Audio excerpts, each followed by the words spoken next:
Hello YouTube, my Will 4K TV fans and stuff. I am back again. I have been taking a little break, not to find myself, but more of like trying to focus on the school, balance this life and stuff, since I've technically gotten out of active duty, but I'm still in the reserves. So what this video is gonna cover today is basically, I decided, you guys heard a army story from me before. I've done a vlog on my army life, but I said, why not actually talk about or interview a few people about their military expenses. So I'm going to introduce their introductions, and then I'm going to do the actual 3 questions. Well, it's technically 2 questions and then 1 cool experience and story. And hey, with that being said, let's get to it.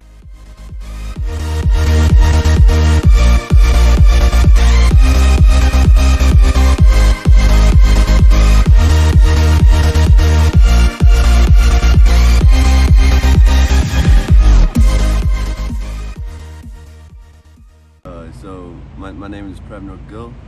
Did 4 years in the Marine Corps as an infantryman and ended my contract as a E5 squad leader. Hi, my name is Scott Steinhauer. I'm a veteran from the United States Air Force. I joined in 1996. I did 20 years. I retired as a Master Sergeant. Hi, my name is Brandon Keesock. I was in the Air Force. I served for 6 years. I come from Pennsylvania. I served most of my time in Arizona, and I got out of the Air Force last year as a senior airman. Hello, my name is Xavier Hunt. I am also from Pennsylvania.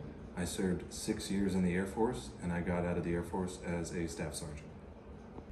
Hello, I'm Robin Reeves, and I spent 6 years in the Army and medically retired from a head injury during a training accident. What is one thing the military has taught you? Military has taught me honestly a lot of things, but one of the things that I take away is like the leadership skills, how it has matured me and made me independent. Combining all those, I could not have learned that anywhere else but the military. It really gave me a good perspective and made me see like the world in different lenses.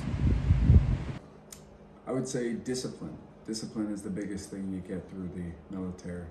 You go in, they teach you how to act, when to wake up, when to brush your teeth. You just learn there's a routine to everything and being efficient. So I would say that's what I take from the military going forward. Yeah, I would agree. Discipline was definitely the thing I was lacking. It was the thing, I had to be somewhere at a certain time. I had to leave at a certain time. Things had to be done according to a schedule. So that definitely stuck with me moving forward. One thing that the military definitely taught me was discipline, very much. Everything from behavior to getting work done, being prepared for deadlines, very much an interdisciplinary training, yes. One thing the military has taught me is resilience, hands down. You are faced with many challenges and given the tools to overcome those challenges, and that's pretty much the whole point of basic training, I feel. What is one of the dumbest rules in the military? Well, when it comes to one of the dumbest rules, I know they do their best at trying to make sure the PT program is run as smoothly as possible, but some of the things they have for the rules could kind of just be out of place. Like you have some men, women that are just incredibly fit, but because of their weight or something, because maybe their muscle, it maybe put them in a different kind of category, or their waist may be a little big because of this. There was just some things with the PT program, like doing push-ups, sit-ups happen to be at a certain way. Everyone's built different, everyone's arms and stuff. So I just kind of found some of those could be a little bit more flexible as far as like a person in their physical abilities when it comes to testing. That was the only thing that I kind of thought was off when we did our PT tests. For me, hands down is the one where you can't walk while looking at your cell phone. I believe that the risk of looking unprofessional is very low, whereas to get stuff done, to communicate with coworkers or family stuff. I don't think that you have to stop in the middle of a parking lot and stand still to take a phone call. I think that there should be some common sense to it. But I think that one for me takes the cake. Yeah, and I would have to say I've spent a lot of days and nights really cold because you cannot have your hands in your pockets. So if you forget your gloves, better get some frosty hands, because you can't have them in your pockets. So that's a dumb rule. Dumbest rule in the military would be where, let's just say one person gets a DUI and they're going to be charged in the civilians court and in the military court. And I think that's just dumb. I think you should get to do either or. Like, if you're going to charge by the military court, and that should be it. And on the vice versa, if you get charged by the civilian, and that should be by itself. Oh gosh, there are so many, but I think I'd have to say the grooming standards, they're so discrepant depending on who they are. And for example, Black women have curly hair for natural texture, and many of the required styles lead to alopecia due to them having to pull it back. And so there are many things that can be fixed with that, I feel. All right, story time. All right, so one of the coolest story was like we were on the 31st MEU. It's an aircraft carrier, and we were up there and we had a mission to, or like a training operation where we had to go to a different island. The way we did that was on the aircraft carrier we got on Ospreys and we took off and landed on an island and just did our mission, and then got back on Ospreys and got back on the aircraft carrier. The coolest thing was just taking off and watching the ship in the middle of the ocean from the back hatch of the Osprey. That was one of the coolest things. I would say I went in the military at 19, barely left my hometown, and within a year I deployed. I was in Qatar. I got to go on the streets of Qatar with locals and eat their food, listen to their music, smoke a hookah with them, really kind of go deep into their culture. And that 1 year transition from never leaving my hometown to being on the opposite side of the world and living with them, that was my best experience. And I would say that I have a lot of fun memories and a lot of good times, but the thing that kind of made me see the world in a different way was when I went overseas to Niger. Just seeing how those people lived and how we kind of take everything for granted, and making memories with them and learning about them.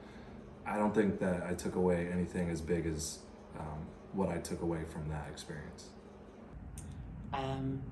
There are many experiences and stories, but I think that one that stands out is I was voluntold to do Lightning Warrior, which was a 26-mile-long obstacle course that included both physical obstacles and mental obstacles, because I worked with PSYOPers, and so we had to solve problems, go over vaults, carry large pipes, all these things for a marathon-long length, and then by the last 3 miles, my legs gave out and I had to be carried in. Tell you one cool story from the military. I was a boom operator on a KC-10, so I had to go to the back of the airplane and sit in the ARO compartment and refuel planes from back there.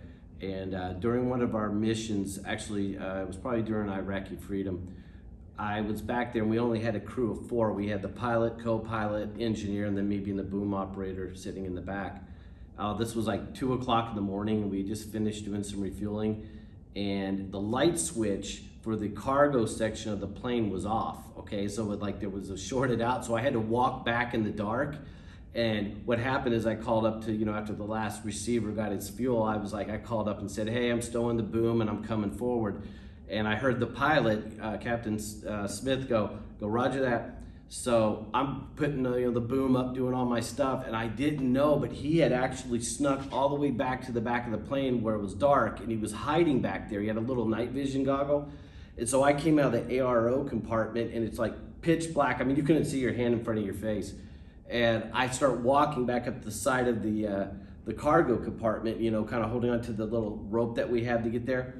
And I had no idea that he had done this. So while I'm doing this, I could hear stuff behind me, like moving and shifting, and I'm freaking out because at first I thought, oh, it's just one of the pallets back there or something. And then I'd walk a little more and I'd hear something else move, and then it really started getting to me, like I was freaking out. Because there's a story about a haunted KC-10 where I come from. And so I was like, are we on that plane? Is this the ghost? And he had snuck up behind me with the night vision goggles. And he basically just reached out and grabbed me on the shoulder. And I think that would have been the only time legally that an enlisted person could have hit an officer and got away with it. Because I turned around and I screamed, and I turned around and pushed him off of me. And he, to that day, me and him never stopped laughing about that. But he got me good. That was probably the best scare I've ever had in my life. So. Welcome back, YouTube. I hope you guys enjoyed everything that you got to see. So, you know, they were just basic questions that I thought, why not ask them and stuff, so. But, I hope you guys like, subscribe, share this video. Happy Veterans Day to all the veterans out there and all the people who are still serving, because you are going to be a veteran when you get out. So this is not a video to try to convince you to get out. This was just something I wanted to do. So, and hey, the only next big project I got from here is this nice, good old Vlogmas. With that being said, I hope y'all like it.